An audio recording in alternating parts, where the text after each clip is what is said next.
Welcome to this quick video tutorial on how to display your data onto a map in Excel. To do so, you only need two columns. So the first one would be here, for my example, the countries, and the second one here, the number of views per country. I want to display a bubble in each of those countries, and the size of the bubble will be bigger the more I have views.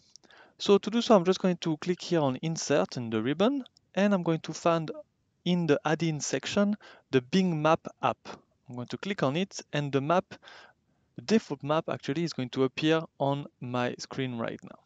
So from there, I'm just going to click here on the small icon for filters, and at the bottom of the page here, I can find select data. I'm going to click on select data, and when prompted, I'm going to select all my countries and the views. I'm going to type enter, and voila, we can see all the data onto a map.